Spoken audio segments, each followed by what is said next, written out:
Welcome to the Standard of Truth podcast, hosted by historian Dr. Garrett Dirkmott, where we explore the early days of the Church of Jesus Christ of Latter-day Saints and gain rare historical insights into how a young farm boy was able to establish a new church and grow it by way of visions, manifestations, and miracles.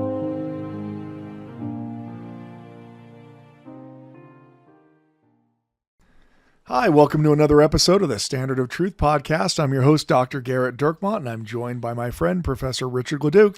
Hi, Garrett. In last week's podcast, we left you with an absolute cliffhanger, like a Perry Mason Murder, She Wrote, to be continued. Right. Where we said we will talk about the Boston Tea Party. I don't know why this is comical. I don't know why it is either. Richard's clearly not a patriot and needs to be re-educated. But that wasn't enough. Garrett threw in one additional tidbit on the declining population of Montpelier, Vermont, and assuming that none of you have the internet and could have immediately looked that up, we apologize that you waited a week for us to get to that. What was the results? Yeah, absolutely. So there's a declining population. In 2019, the population of Montpelier was just under 7,500. Now, it's just under 7,200. But in the greater Montpelier area, it's as high as 8,000. So it's just all freeway then.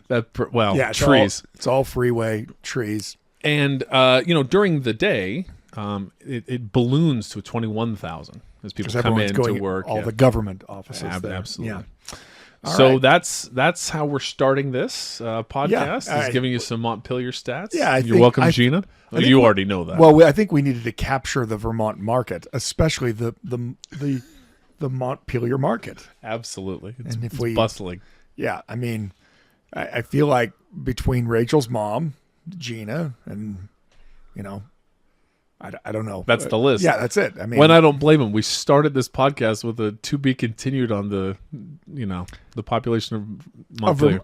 Anyway, so we wanted to talk a little bit about American ideology, and especially this idea of we spoke in the last podcast about this idea of religious freedom, and trying to talk about, we have this understanding of kind of these things within America, but that you have, in the case of Missouri, two groups, one both believing that they're upholding this American ideal, but they're absolutely fighting against each other. Well, at least one side is. And we apparently in a tease that you thought was not very powerful, said that we would talk about the Boston Tea Party as an example. So let's talk about it now. I'm going to be briefly going over this. I obviously, I'm not going to be able to cover everything in detail. The Boston, the American Revolution, just to kind of, set everything, the first battle's over in 1775, and the Declaration of Independence comes in 1776, as everybody knows.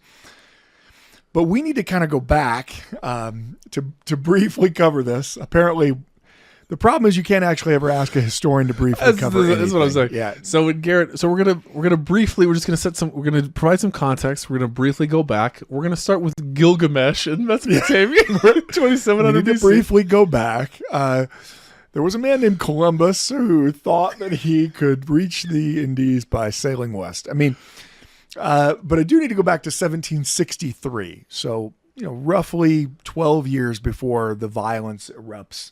And only 10 years before the Boston Tea Party. Why do I need to do that? Well, to demonstrate this power of American ideology. So in 1763, that is the end of the 7 Years' War, or what is commonly called on the American continent, the French and Indian War. This is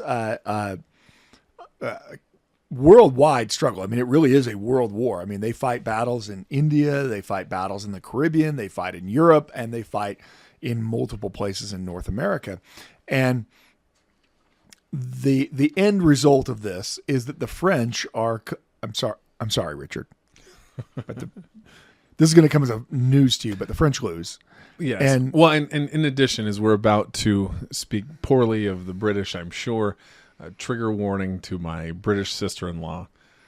Very sorry. I mean, I don't mean to. I mean, I'm just relating what the colonists said. No, it's important to the French listeners, to all of the British listeners. I mean, we have like 17 people in Switzerland who listen. Yeah, that is the weirdest thing. They couldn't care less about what we're about to talk about. Oh my gosh, but, no. Yeah.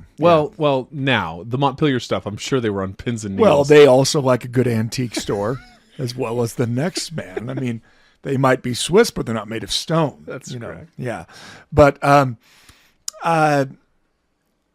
the end result is, while the British and the French have fought multiple wars over their possessions in North America, the domination of the 7 Years' War is complete. When the British win, they crush the French. Now, they don't do so hot very early on, and they get a new prime minister, and they essentially spend all kinds of money to outspend the French in order to win this war. And so when they win, both the colonists and many people in Britain demand that the French are completely driven from North America. So Richard has French-Canadian ancestors. When did your French-Canadian ancestors come? Yes, we were driven from France in 1690. So you were driven from France. Why? Well, I mean, you've met me. I don't know. I'm sure my ancestors were very similarly obnoxious. I don't know exactly why they were kicked out. But you have the feeling that they were kicked out, not just immigrated? I don't know. I mean, but again, because you've met you. Yeah, I've met me. I'm familiar with my work. Yeah, I'm familiar. So they were I knew what he was when we picked him up. They were from Lyon, and they moved to outside of Montreal in about 1690. And then do you know if they were Calvinists? Is that why? I have no idea. We have no record actually as to that. I would love to actually. Well, so some Calvinists. So again, in order to make this podcast less important than the townships one, in France during the wars of religion in the 1500s and 1600s, eventually, of course, the Catholic Church is going to get the upper hand, and the monarchy, which is supported by the church. And the Calvinist groups are often severely persecuted, and many of them flee to North America and other places in order to escape. So maybe you're descended from religious zealots. Or people who just wanted to live where it was cold year round and do some fur trapping in northern Quebec. The Coureur de Bois. Yes. So anyway, so they migrated over there, and then we've been slowly leaking across the northern. That border. It was his long-term game plan to get into the United States, into Wisconsin and Minnesota. The United States didn't exist, but that was still your game plan. It was always our plan. Yeah, how could we get to Layton, Utah? If we can get from Quebec to Layton, Utah, we will have a success. So, at any rate, when did they come? What year? So 1690 to Canada. Yeah. Okay, so the French population of Canada is not very big at the time in the French Canadian places, but it's still several thousand people, and suddenly all of the French territory, which stretched from New Orleans in the south all the way along the Mississippi River, all the way up into what is today Montana, all the way up to Hudson's Bay, and Quebec in Canada, all of that was French territory. Well, at the end of the 7 Years' War, the British take all of it. The land that is west of the Mississippi River, if you're envisioning a map here, the land west of the Mississippi River, the French have already kind of secretly given it to Spain, who was their ally in the war. And so at the end of 1763, Britain has had their greatest imperial victory of the history of the empire, right? You you can't have had. There are just millions of acres of land that are added. All of the interior, essentially, of what is today the United States and Canada is all taken by Britain. And they fought multiple wars with France over control of those areas. There are several wars like the Queen Anne's War, the War of Jenkins' Ear, which is probably yours and my favorite war between France and England and Spain. Oh, 100%. Yeah. Jenkins' Ear, you said? Yes, Yeah, Jenkins' Ear. That's the one. Yes. Yeah, that's great. The idea behind it is that an English sea captain refused to doff his colors of his boat in obseisance to the. Sorry. Yeah, You're doing this with a flare. No one can see my hand waving, but my hand is waving. In obedience to demonstrate their recognition of Spanish superiority, the English ships were supposed to kind of doff their colors when they were in Spanish America. Tip of the cap, and they're on their way. Yeah, tip of the cap, yeah. And they refused to, and there was a conflict, and supposedly the Spanish sea captain cut off the Captain Jenkins' ear. And so that's what causes the war. Okay, there you go. The War of Jenkins' Ear. And then, I think the ear then becomes like a trophy piece. And really, we need to look up and find out what happens to that ear. At any rate, in 1763, so the British are riding high. They have driven France completely from North America. They've also secured many of their other colonies all over the world. And you might wonder then, how is it you go from this? You go from having all of the American colonies relatively united from that war and their opposition to France to 10 years later bursting at the seams and being ready to go to war with their mother country in the American Revolution. And it is really this war over certainly economics, but a lot of it is based upon ideology. So the problem that England has after the French are driven from North America is the French had many alliances with Native American groups. Rather than conquering in most places, the French simply established trading posts and worked together with Native Americans to trap furs, and that was primarily what their empire was about. So what that meant was, if there was war that a certain American Indian group made on the English colonies, that they could always use the French as a kind of an intermediary. Hey, can you talk to your people here? They're attacking us. What can we do to negotiate? And suddenly that mediating factor is gone. The British find themselves with this huge swath of territory, and the only way that they could possibly maintain it is by tripling, quadrupling, quintupling in North America. The only hope they have is to put so many troops in colonies that it kept the colonies safe from these potential Native American attacks. The problem is, then as now, militaries are incredibly expensive. So how are they going to pay for all of these troops that they are now occupying North America with? In Britain, they are kind of in a financial crisis. They're in a financial crisis because they have spent, the whole reason they won the war is they spent so much money on it. Well, now they're in all kinds of debt. And to add to that debt, you have this gigantic expense of paying for all of the troops that you're keeping in North America. Okay, we've got a cracks research staff here at the Standard of Truth podcast. We have spared no expense.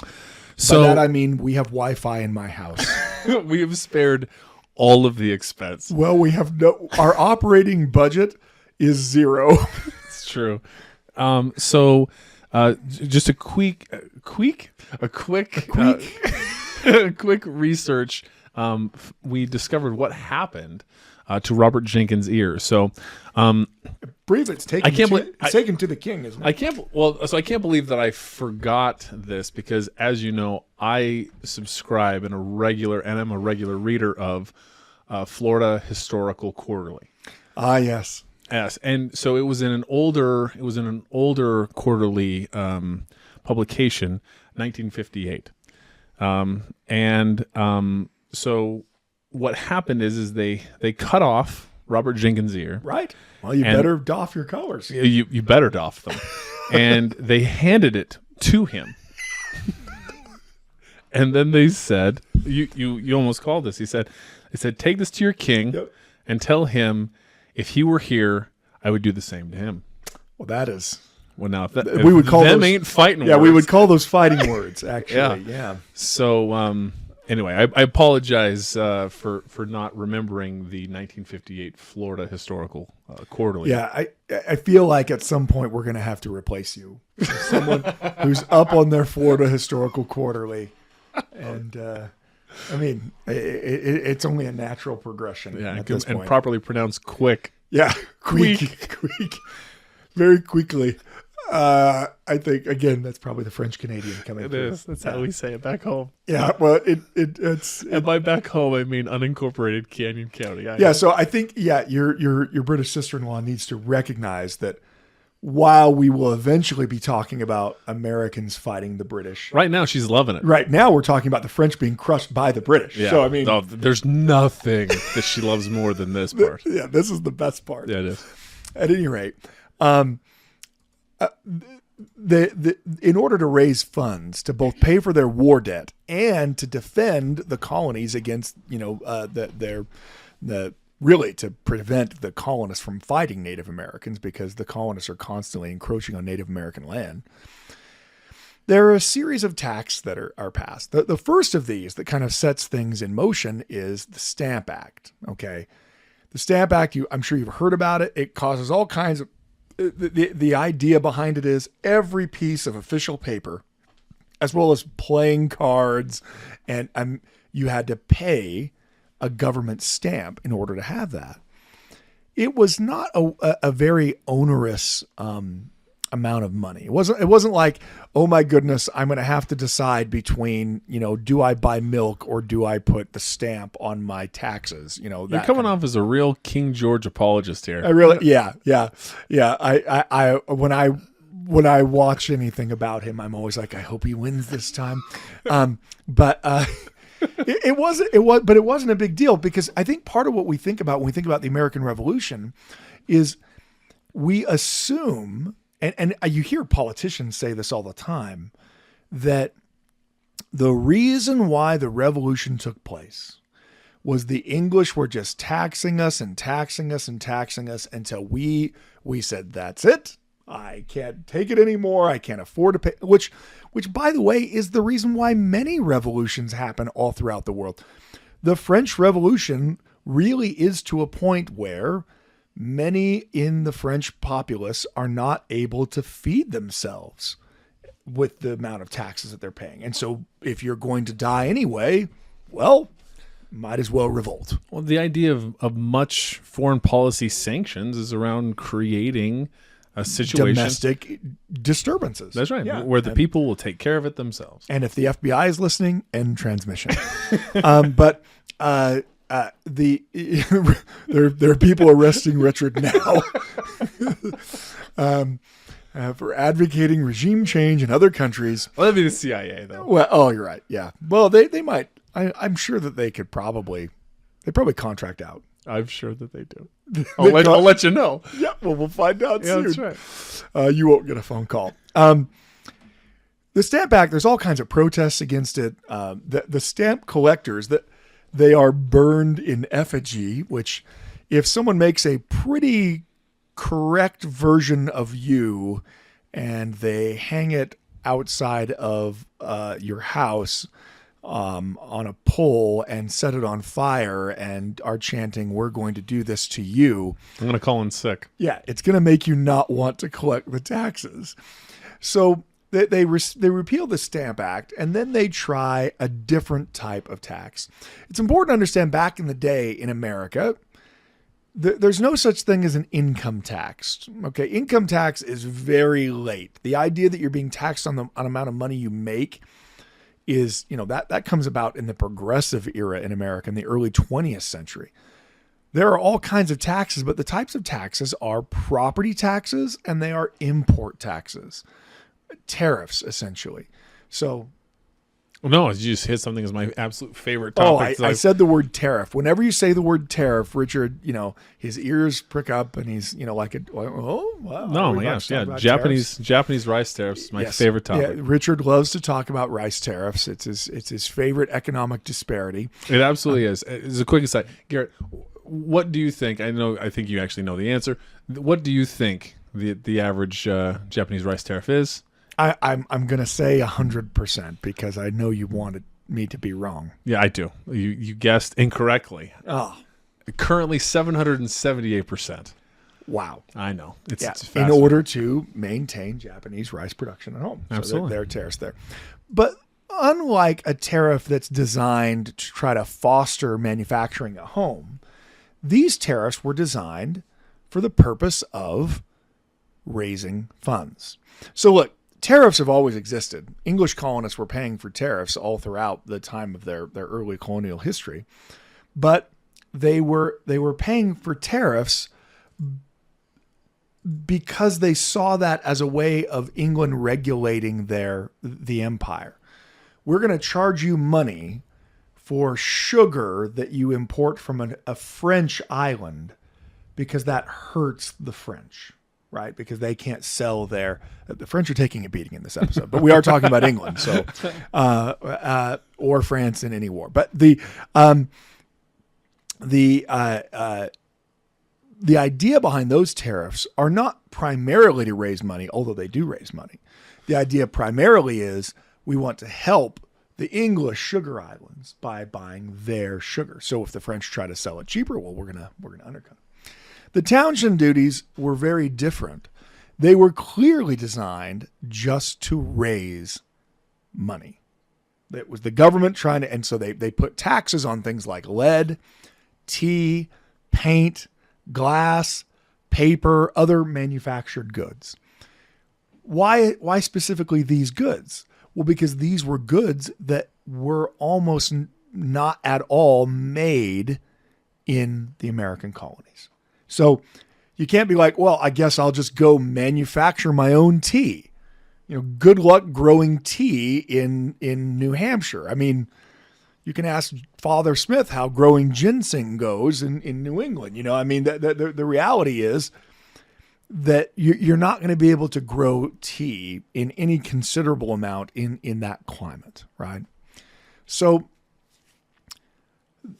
they're specifically taxing things that have to be imported from the colonists. And this causes a huge reaction, just like the Stamp Act did. Because the argument that the colonists are making is you don't have the authority to tax us. Why don't you have the authority? Because in England, you levy taxes through the House of Commons. Because you have representation in the Parliament, that makes those taxes legitimate. The people vote on the person, and then that person levies the tax. So it's the consent of the governed. Well, there are no parliamentary representatives in the American colonies in North America, even though there are millions of colonists in North America. There's more people living in England than in North America at the time. It's not like it's not like it is today where there's a disparity in population the other way around. But there is no representation from the Parliament from coming from the American colonies. Now, of course, it wasn't the same way it is today, where it was, broken up into congressional districts where this covers a certain geographical area. England is not yet to that point in their development of their parliamentary system. So there actually are in England entire giant cities that don't have a parliamentary representative for them in the Commons. So they don't see the Americans not having one as big a deal. Like, well, Leeds doesn't have one. Why do you need one? So how much, even with some sort of parliament, the king still has a significant amount of power to, or not. His power has been kind of on the wane ever since the Glorious Revolution and the English Revolution, which would be, two completely unrelated podcasts, would not involve anyone's ear, but still, the monarchical power is on the wane. It's still powerful, but the king can't do anything without money. And the only way he can get money is if Parliament raises that money. So these taxes are endorsed by the king. Yeah, we need to raise money. Why shouldn't the colonies at least pay for their own defense? We have troops there for them. Well, they should at least pay for them. And they can pay for them through these import duties. Now, of course, the problem with these import duties is they raise the prices of things. So, paint has an import tax. So now if I'm going to paint my house, paint's already very expensive, which is why many houses aren't painted because paint's so expensive. Well, now it's even more expensive because I have to pay this tax on the imported paint. I want glass in my windows. Well, now I have to pay even more for them. And so the colonists really cried out and said, this is taxation without representation. You are taking money from us, and rather than us consenting to it. The idea of we have the ability, as long as we're represented, then we can say, you're right, it does make sense to raise money here. It's not that colonists didn't believe in taxes. They were all parts of colonies that funded themselves through taxes. But they all had representative governments where they elected people in the House of Burgesses in Virginia. Those members of the House of Burgesses voted for taxes, and then you had taxes. But what England was doing by raising these import taxes was creating taxes without any representation. That's the reason why you get that call during the time of the American Revolution of taxation without representation. You can't tax someone who doesn't have the ability to have a say in what you're doing. That was the argument. For England, they didn't really think it was that big of an argument. To get an idea of what's going on here, let's take an examination of tea.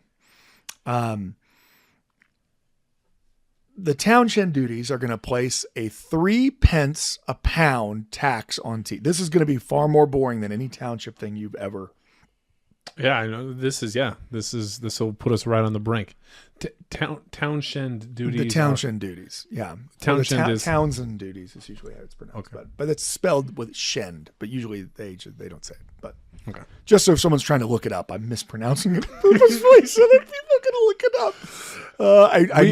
For the price of 18th century tea, we only want you to come to one place here at the Standard of Truth podcast. If you're trying to find out, if you're wondering, you know what's really been affecting my testimony lately? How much did tea cost?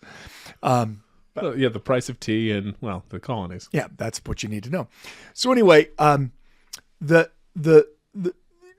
here's an economic breakdown of how this works.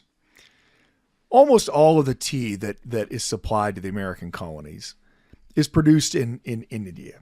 Well, India is not exactly right next to the American colonies.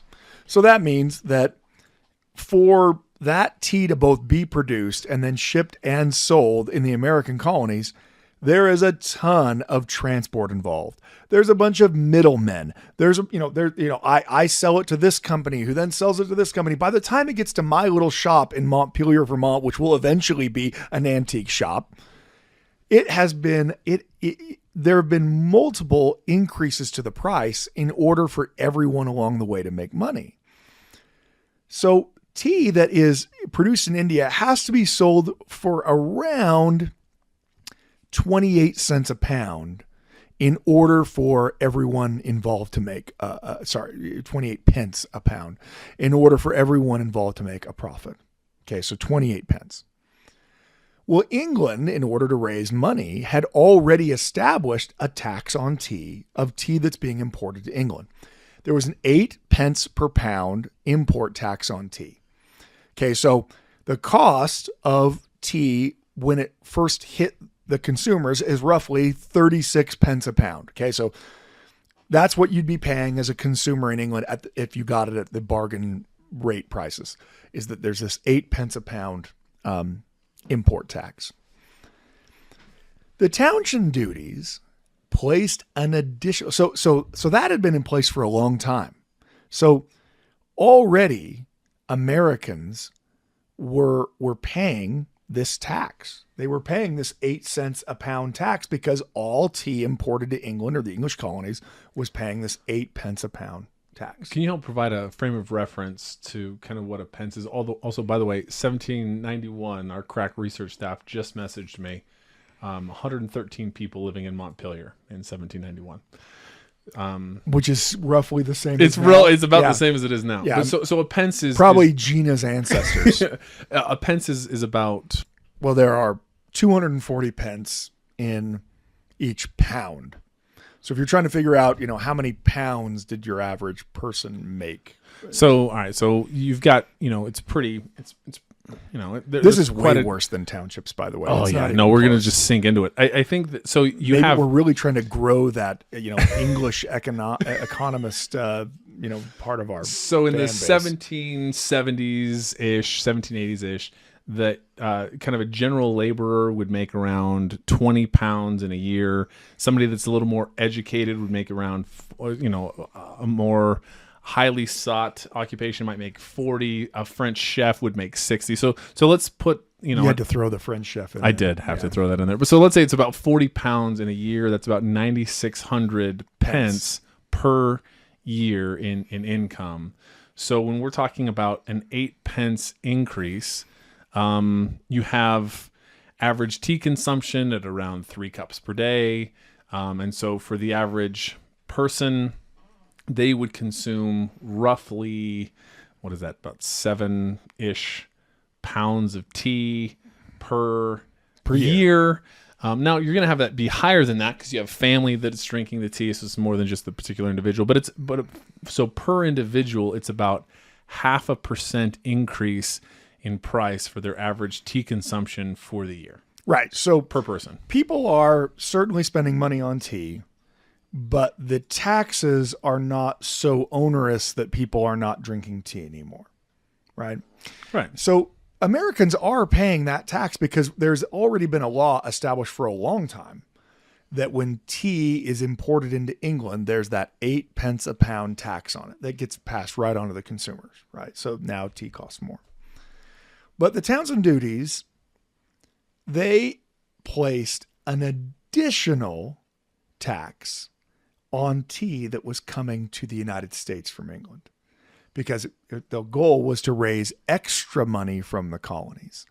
So while the colonists hadn't protested the fact that there was a tax on tea at all, they very much protested the fact that there was a tax on tea that was coming to them personally, because the tea obviously would already be a little bit more expensive because of transit travel and things like that. The additional amount of that tax is 3 more pence per pound. So the amount is actually stunningly small given the total price that people are already paying. But what it means is your average American's paying around 39 pence a pound for tea because of the Townshend duties. It's not an enormous amount. People are still able to do it, but it causes all kinds of boycotts. It causes all kinds of frustrations. And these frustrations, again, we're fast forwarding through most of history here, and most of the history we've given you has been either false or found on Google. And there's a protest outside of the customs office in Boston in 1770. The customs house was where those import duties were collected. I mean, look, the English government wasn't just saying like, don't worry, we're sure you're good for it. I guess you'll give it to us after you sell it. No, like all, people who are purchasing things that have import taxes, you pay the tax to the government up front. And then you pass that tax on to your consumer. And the government doesn't really care whether or not you end up selling it or not. I mean, they've already got their tax, so it is, taxes are a real upfront problem for businesses, but they protest around the Boston customs house because it's there that this tax is being collected, this unfair tax, this tax that is illegitimate. In fact, what becomes very, very vogue is to highlight the fact that even though you are, a good British citizen, that you're drinking smuggled tea that comes from the Dutch islands where tea is being, again, I'm going to throw Dutch. If you can say French chef, I can say Dutch islands. And they're smuggling in that tea, which is cheaper. Now there's obviously middlemen and things like that, but because there are no taxes, that smuggled tea ends up being cheaper. So if I want to be ideologically pure, though also breaking the law as a British colonist, I can eschew the English tea because you know what? I'm not paying that 3 pence a pound tax. That is an unfair tax that I was not represented for. Taxation without representation. So therefore I'll get rid of it. Right. Well, the problem it arises when the English government responds to the Boston Massacre. The Boston Massacre, there are 5 colonists killed. There are 6 that are wounded. The English government has for the first time essentially fired on these people protesting these taxes. And the people in that fire the guns are put on trial in the colonies. And England very much wants to de-escalate things at this point. So they actually repeal all of the taxes on lead and glass and paper and paint. But they don't want to repeal all the taxes. The reason why they don't want to repeal all the taxes is they don't want to send a message that these temper tantrum colonists in America have the ability to just protest and get what they want. No, we have a right. I mean, they keep saying that, you can't tax us without our representation. Well, if we get rid of all the taxes, then we're kind of admitting that they're right. So we have to leave at least any tax there as a symbol. And so they leave the tax on tea in place. It's still there after the Boston Massacre. Things are kind of, there's a small period of détente where things seem to be lessening of tensions there. And then something happens, which often happens in history. The actions of the government to try to do one thing actually had repercussions that you wouldn't be able to foresee. In 1773, England passes the Tea Act. Now you might be thinking, oh no, didn't they learn from the Boston Massacre, the Tea Act? Oh my goodness, why would they try to raise taxes on tea again? They already have a tax on tea. The Tea Act actually does something completely different. The East India Company, which is this semi-private corporation which has conquered most of India and that has its own armies and fights its own wars, but is essentially the original too big to fail corporation. It's in some serious financial straits in its business dealings. And so the Parliament comes to its rescue. Much like the government, came to help, GM and Chrysler because those are such massive corporations with their manufacturing jobs. Some people said, we can't let GM fail as a company. We need domestic car production. So we have to support them with loans or whatever. That's what the arguments were. Well, the problem for the East India Company is while they have so much expenditure, they are in debt and they spend so much money to maintain their little, empire there in India. The only real assets they have is a bunch of tea, all kinds of tea. Get tea everywhere, right? Well, if you put all that tea on the market all at once, well, then it's going to really drive down the prices of tea.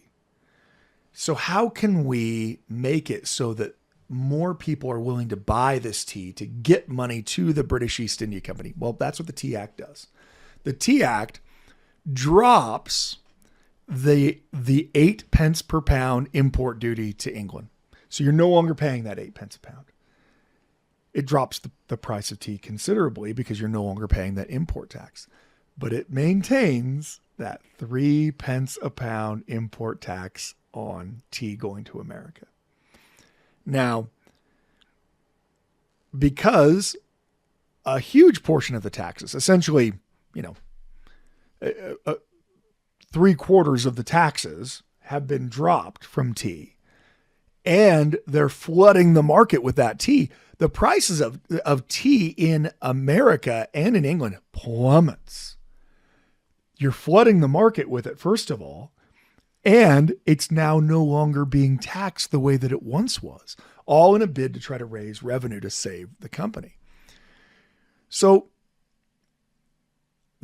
those things surrounding it all will make tea go from being around 39 pence a pound in America to being around 20 pence per pound in America. The price of tea is essentially cut in half.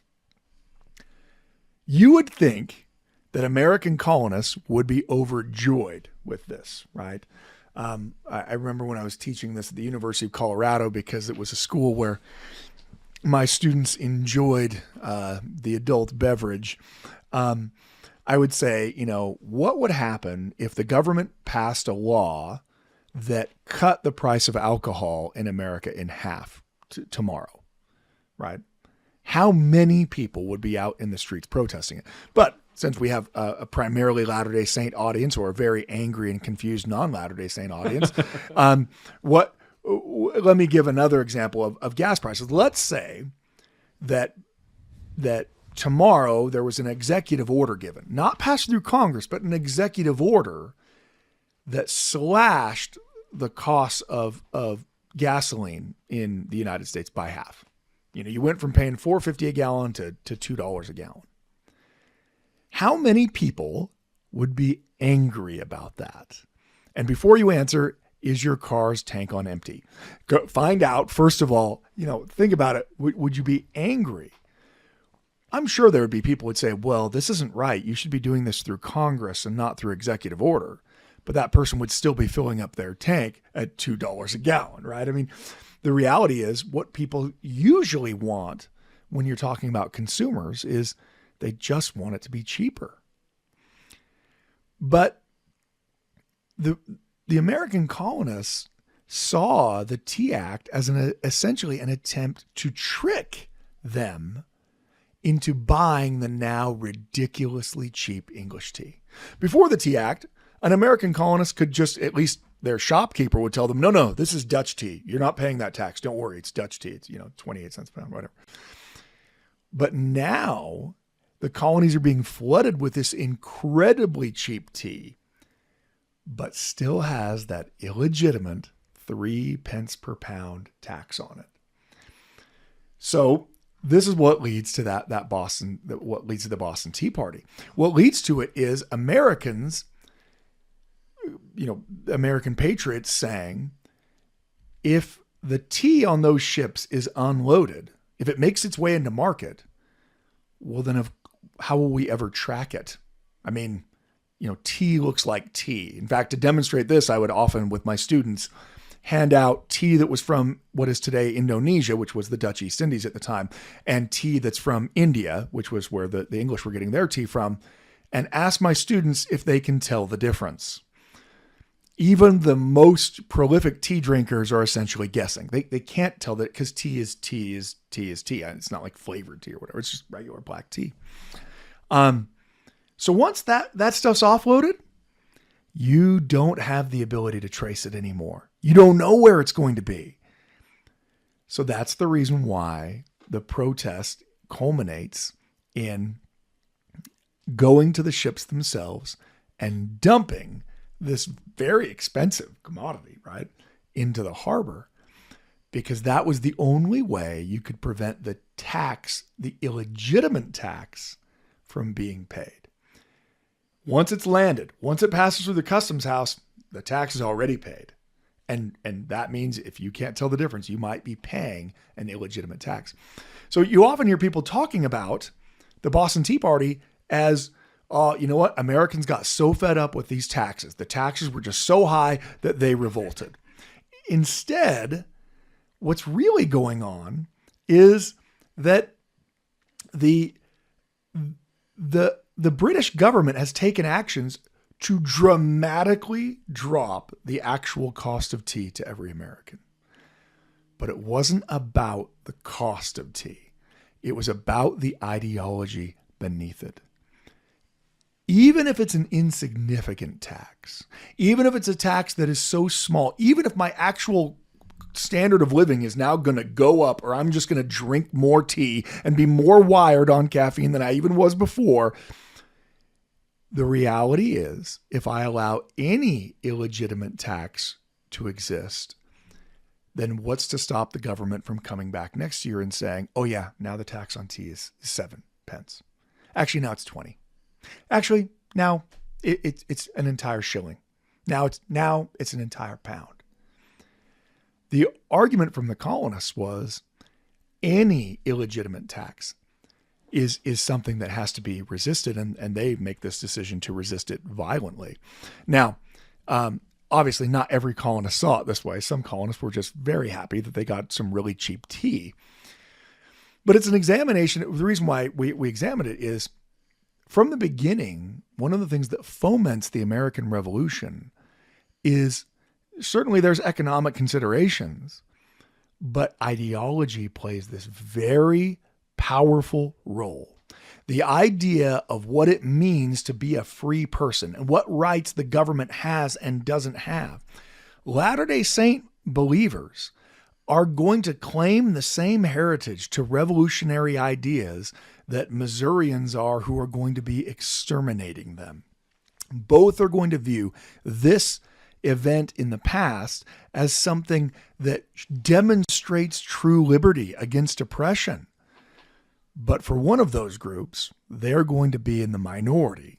And for the other of those groups, they're going to be in the majority. So in the future, as we're going to talk about the settlement in Missouri and the violence that takes place there, one of the backgrounds that we have to always keep in mind is that these are all Americans, all reaching back to the same ideological arguments of what is allowed. What does the Boston Tea Party teach Americans? Well, and the American Revolution itself, that there are times that violent destruction of property is justified in order to secure wider aims. What is it? What does the idea of the revolution supposedly teach all Americans? On the other hand, that individual rights and property rights are more important than anything else. These kind of are in conflict. And Latter-day Saints are going to find themselves in the midst of that conflict with a whole added layer of religious conflict, where it's not just that I'm not happy you're living here. I'm not happy you're living here. You're voting and I don't want you to vote. And also, by the way, you happen to believe in the wrong kind of Jesus with your gold Bible delusions. So as we move forward into that topic, we wanted to kind of lay the groundwork of some of these ideological motivations of Americans from the time period. Thank you for listening to the Standard of Truth podcast, hosted by historian Dr. Garrett Dirkmott. If you know anybody that could benefit from the material in this episode, please share it with them. And for more resources, visit standardoftruth.com. Until next time.